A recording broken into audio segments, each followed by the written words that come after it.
Hey, welcome to podcast number 3 of Effing Details.com. Effingdetails.com, absolutely. I am Mark Simmons, and you are? Jill Simmons. We're happy to be back. Very happy. Another day, another dollar, or not, I don't know. Yeah. It's sunny out. It's definitely, where we are, it's definitely sunny today. Yeah. So, on our last podcast, what did we talk about? Like, it wasn't all that long ago. No. We talked about having someone in your corner. I remember that, yes. Right? And you talked about, I'm in your corner. You are. You're in my corner. Correct. 100%.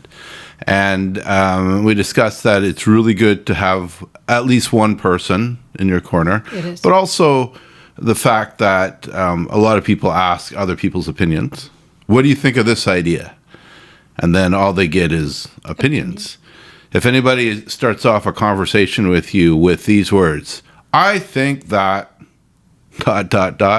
they're about to give you an opinion on something. And you get to choose whether you take said opinion or not. And if it resonates with you, you'll probably take it. And if it doesn't, you would be like, why would they say that about me? And go down a really bad road sometimes. Yeah, they don't support me. They don't do this. But Absolutely. you ask for the opinion. Right. So it's when you can get out of that whole piece around, it's not against you. It's just their opinion. Correct. And then, funnily enough, we were asked the question, well, what do you do if you actually don't have anybody around you? Great question. Yeah, because a lot of people don't. True. And we talked last time that for a lot of people, people may seem supportive of your ideas and things you want to do in life or business, and but then put you down about it or talk to other friends about it, or we wouldn't know anything about anyone talking about us about anything. That never happens. No. Yeah. But it was a good question.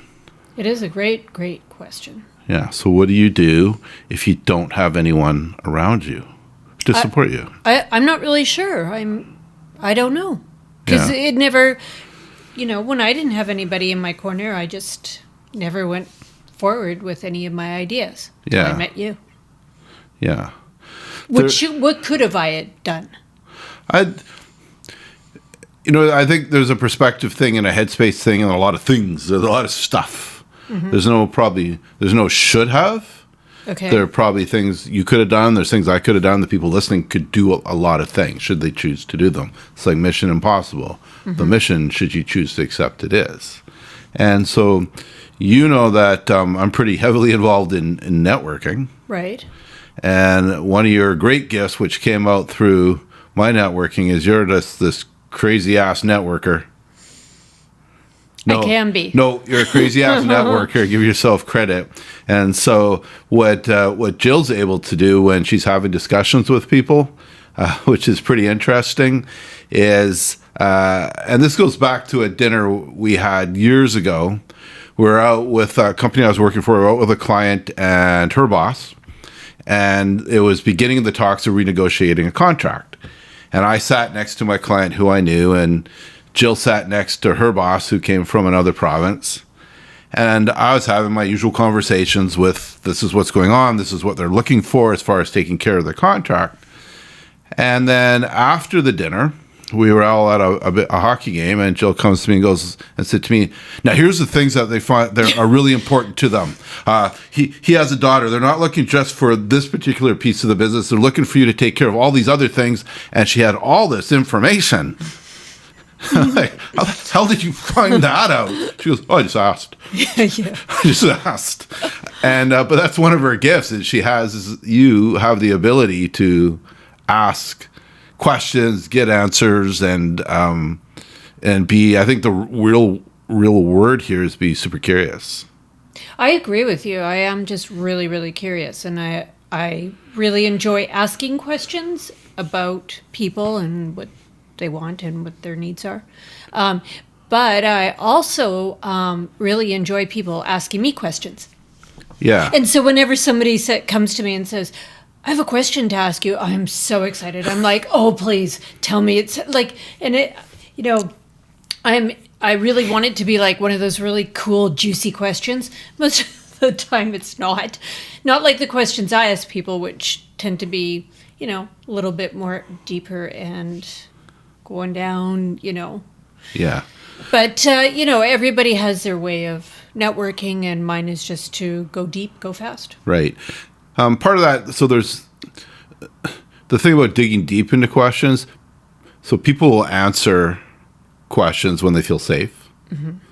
People will network when they feel safe. People do a lot of things when they feel they're in a safe place to do things, right, or act a certain way, or be a certain way, or say certain things. Mm-hmm. When we get to our age, I know one of the things you and I talked about a lot a few years back is we talked in the last podcast about letting go of stuff. So letting go of outcome. Letting go of judgment is super hard.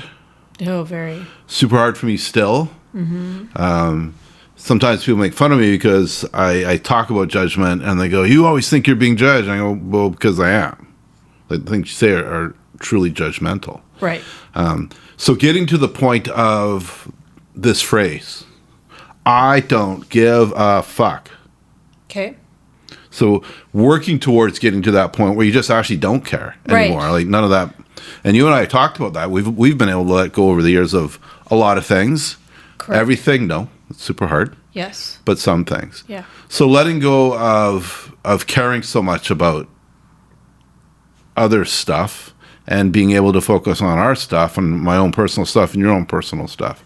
Okay. So where's this all going is when asking questions, if you make people feel safe, mm-hmm, right, then they'll tell you, they'll open up their world to you. So you have this unique ability to make people feel safe. I don't know what it is. Your calm nature. I mean, in your real work life, that's what you do. You take care of people. True. You do. You really take care of people. So you have this nurturing side, which is you anyways. It's in your DNA. Right. And it definitely is a safety thing. Okay. So I know you love people asking you questions. I do. And you're really comfortable in asking questions. So this comes back to the networking thing. Okay. And if you don't have anybody in your corner, you want to do something cool, but you don't actually have anybody, what do you do? Well, the question that I would have for you is, well, what's the community around you? Who are the people around you? Who's in your network? Where do you hang out?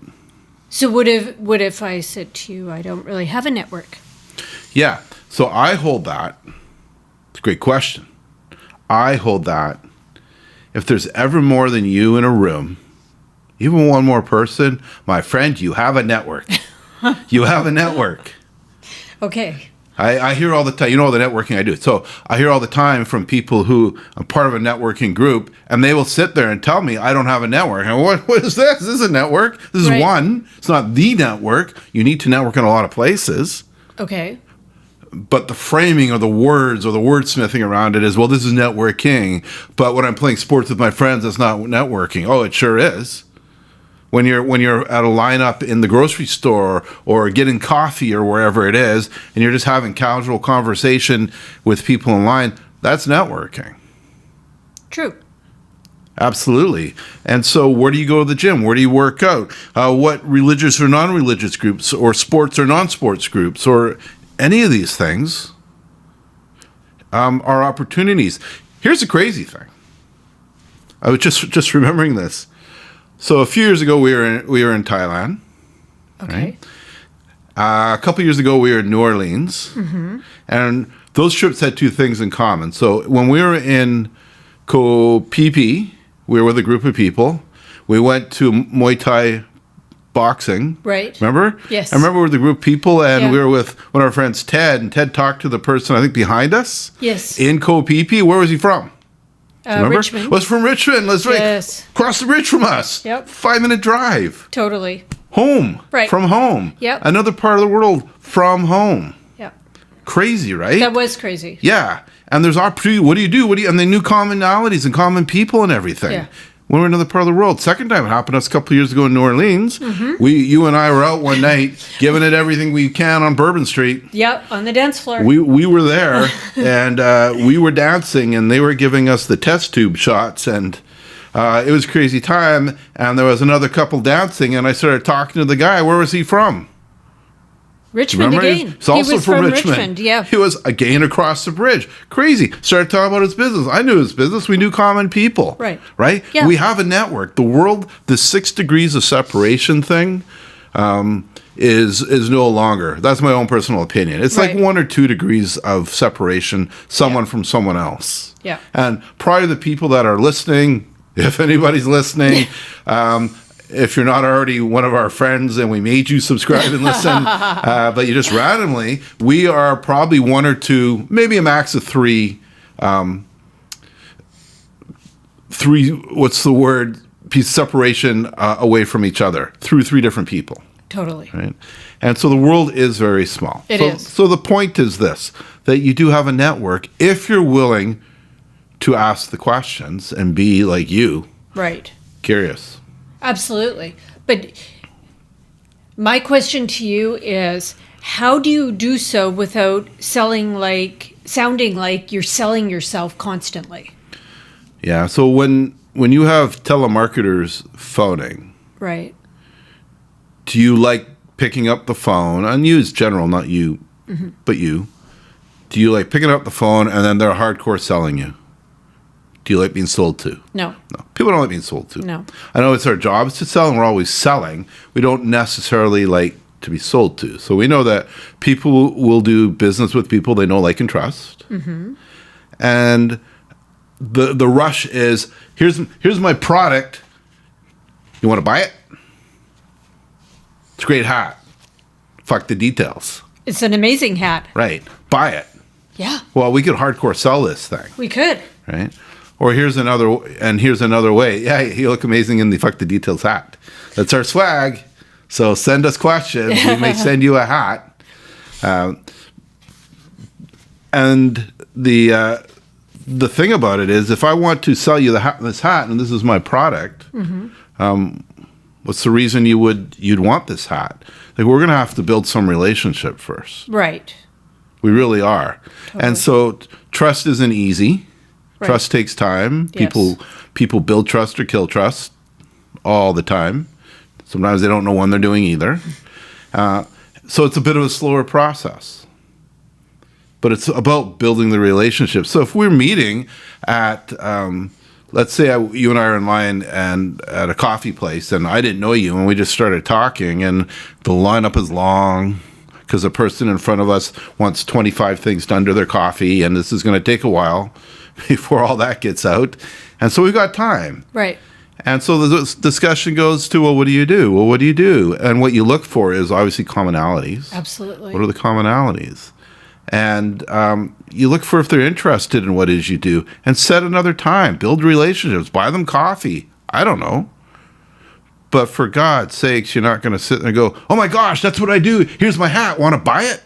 Right. That's desperation. Totally. Rarely works. Yeah. You got to be ballsy. You got to be a lot of things, right? Yeah. But if it's not, I guess the thing also is, if it doesn't land with your personality, it doesn't land. It's going to.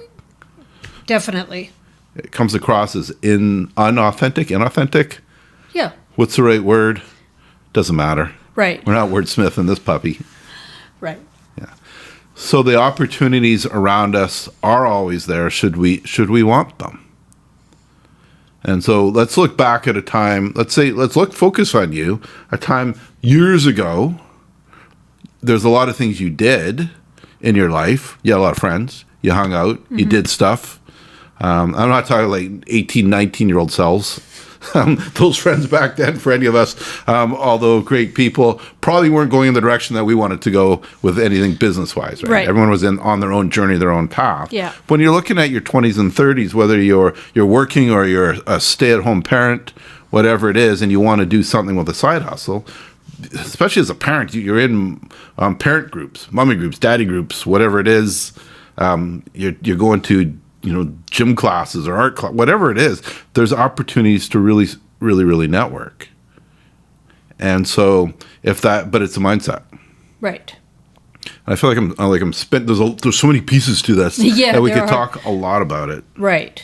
And so I don't think we're going to cover it all in this particular podcast. I think a lot of people would still find it difficult to network in that way. I mean, not everybody. For somebody who's slightly introverted or a 50-50 person, it can be really hard. For me anyways, everything has to flow naturally. Right. If it flows naturally, I have no problem networking in that, realm. For other people, that would be extremely difficult for them to do so. Yeah. I have some people I know who are not just introverts, but extreme introverts. And there is no way they would talk to anybody in a lineup. Yeah. It's, for a lot of people, it is a push. Yeah. It's going to be a push. Right. Yeah. Absolutely. It's almost like a skill that you have to sort of learn and go with. Yeah. There are times when it comes easier for me than other times. Right. For sure. So the thing that's harder, in my opinion, than learning how to talk to people. Mm-hmm. Yes, if you're an introvert, I know it causes, like, there's anxiety, social anxiety. There's a lot of pieces to it. It's all real stuff. You feel it. Your heart starts to beat fast. You get chest pains, and there's a lot of pieces to it. What's even harder is building a business. Oh, for sure. Yeah. Yeah. That if you can build the business or have the idea to build a business, you can do all the other stuff. Right. Yeah, because you're confident enough to do it. You can do it if you push yourself. So what are some things somebody can do if they are truly an introvert to start putting themselves out there? Because the products don't sell themselves, services don't sell themselves. Yeah. You can do all the social media you want in the world. It's still, you're the face of the business. There's still a piece of you that's going to be putting yourself out there. I mean, for me, like, my advice to people would be start small. Little tiny baby steps, and 1 step, 2 step, 3 step. Do you know what I mean? You build upon it slowly to your comfort zone until it just feels kind of natural to do so. Yeah, I know that there's a lot of groups in a lot of cities. Some of them are Meetup, but Eventbrite or wherever you find them, right, for people who are truly introverts. Right. Who want to learn how to start breaking through that. And so you join, maybe it's a Toastmasters. Maybe they teach you how to speak about your business. Right. Or just to talk about things, and you start breaking through your shells. There's a lot of networking groups in a lot of cities that people can join. Mm-hmm. And you're forced to talk to people. Right. More than surface talk. Yeah. You need to be curious like you are. Right. Absolutely. Yeah. And you start to develop the skill, because not everyone does have it. Right. Not everyone's comfortable. I wouldn't say you're, a super extroverted person. I am not an extroverted person in a room. No. For me personally, my personality type is, if I'm in control of a room, you're fine. No issue. I could get up on stage and I could speak to thousands of people. Not an issue. If I'm in the audience, like, Mark, come up on stage. And I'm like, oh, God, no, I'm not doing that. I am not prepared, not ready. I don't know. Right. It's out of my control. Yeah. And I'm opposite. If I know I have to go up on stage, I'm absolutely in sweats. I'm panicking days before, maybe weeks before. I'm upset. It's not in my comfort zone. But if I'm in the audience and I have to work a room and I know I'm going in to do so, I can do so fine. Yeah. So years ago, this networking group I belonged to, where you stand up at every meeting, you talk for 60 seconds, and you get to ask for business. Who you are, what you do, what a good referral is, that kind of thing. And in the 10 years or so I was in one of the chapters, Jill came twice. Only twice. And each time caused you a severe amount of anxiety. It did. Because you had to do one thing during the meeting, which was what? I had to introduce myself and say a little something about myself, and I did not like that at all. Yeah. I didn't like that. And on the other side of it, you nailed it both times. But I heard my heart in my ears. Yeah. Continuously. And I was sweating and I felt like I was a total. Yeah. Yeah. And that's one of the things we feel is it's like if you're giving a speech and you pause. Mm-hmm. And the pause feels like you've been pausing for 5 minutes. Absolutely. And it's literally like a second, maybe 2 seconds, and 0 people in the audience know it. Right. But you know it. You know and it. So that sweating thing and however you feel you're coming off is not actually how you're coming off. Right. Because you came off, I remember both times, you came off confident, knew what you're talking about, you're ready to go. Didn't feel that way to you. No. The reality was very, very different. And so there's a piece in there around really trusting in yourself. Trust you can do it. Right. You know, you got to believe in yourself too, I feel. Absolutely. You want people to believe in you, believe in yourself. Totally. Believe in yourself. So when all of that happened, that was years ago. It'd be different now. Now you'd have no issue It with would be way different now. Now I've pushed myself so much outside of my comfort zone to do things that I really don't feel comfortable with that now I can do no problem. Right. Including this podcast, because years ago, I absolutely hated seeing myself on any type of video. I hated hearing myself. I feel like I sound terrible. On and on and on and on it goes. And now I wouldn't even give it a second thought. Yeah, and it's not only you that you think sounds terrible. I know you will not listen to videos of me. Oh, I don't like hearing you on video. Not hearing you on video In fact, either. It still bothers me hearing you on video more than it bothers me hearing me. Yeah. But that's because I know you in a certain way. And it bothers me seeing you on video not you're a different way, but just in a different realm. It's a very weird feeling for me. Yeah. Part of it is because I have the face for radio. and a whole bunch of other reasons. But your voice changes too. Who knows why? But it's an interesting thing that you have around that. And you still push yourself and you push yourself. And we are not the only people pushing ourselves. There are gazillions of people pushing themselves and trying to make it work. You know, when you look at what's the meaning of life, I don't know what's the meaning of life. It's different for everybody. But everyone's trying to do something somehow. They are. How are they doing it? What will the memorial say about them? You know, what will it look like? Oh, they were great. They were helpful. They were this. Oh, they had a great business and they were a real asshole. We know a few. And so what do they get in the end? Die with money, die with no money, die with no friends. I don't know how it works. Yeah, I don't know. But if that's important to them, then whatever. You got to set your own boundaries and things, and we're learning how to do that. Absolutely. Which is hard. So if we go back to our full circle, this coming back to our beginning question was, if you don't have a network, no, I think it's if you don't have someone in your corner, even the one person, what can you do? Right. And it's find your network. Right. More important than even starting the business is find your people. Find your people. Find your people. Learn about what it is you want to do. You never have to reinvent a wheel. You can always make a better wheel. Right. Never really have to reinvent a wheel.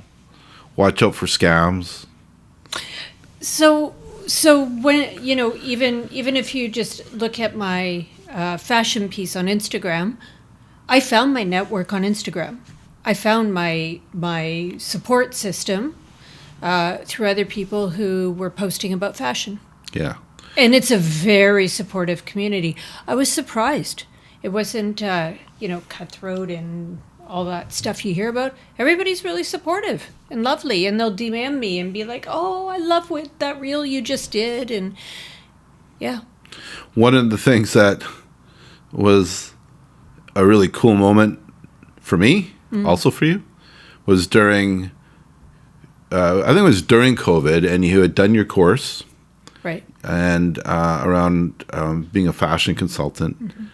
And there's Jill on Zoom with all these people on Zoom and she's running a workshop. I did. I ran over. You ran a workshop for people, not just local, around the world. Yeah, it was all over the world for SEO. For SEO, because another thing you did is you figured out back-end blog content management, and you had a business going at the time of really building up people's blog, specifically blog content, right? And fixing stuff and getting them noticed and getting traction. Yes. And that was another passion of yours at the time. Yeah. Outside of your regular business, another thing that you did. Yeah. And you you were running a workshop. You who was like, don't put me on camera, don't put me on video, was all of a sudden running this workshop. Yeah, it's really interesting in that I say yes to stuff. Yeah. And then I realize, I actually have to do it. Yeah, there was that. Right. And it was the same thing when I walked the catwalk. Oh, that's right. You walked the catwalk. I walked the catwalk. I'm not a model. But I said yes, and I walked the catwalk with models, actual models that I was looking up to because they're very tall, very thin, and very young, and I'm not any of that. But I got up there and I walked it, and I learned how to walk the catwalk. And so I said yes to it, and then I realized, like a while later, as I was going through, you have to do a lot of stuff before you actually get on the catwalk, that I actually have to walk the catwalk. Yeah. So the reality is this: we're on one side. Here's our line. We're on this side of the line, and there's scarcity a little bit, but you're scared. I can't. No support. Right. No nothing. Yeah. All this. Over here is just a whole bunch of opportunity. Right. Whole bunch of opportunity. It's true. And you don't have to knock down the whole entire wall, but you knock down a little bit of the wall at a time. Yes. Man, that opportunity opens up, and you don't even realize it's happening. Absolutely. It's just happening. Yeah, it's all happening, and you don't even realize it because you just knock down, like you said. Yes. A couple little pegs. And so chunking it out is where we're looking at. You don't have to do everything at once. Right. Take the time. Exactly. Be gentle on yourself. Right. Be gentle on yourself. Find your people. All right. This is probably a good place to end. Yep. Podcast number 3 of Effing Details. High five. High five that. We have swaggy hats. We have coffee mugs too with Fuck the Details. That is about don't get stuck in the details. Do it anyways. And at some point we'll worry about the details. Okay, I'll put on a hat too. Oh, I got the small one. You got the small one. Big head. I'm going to take it off.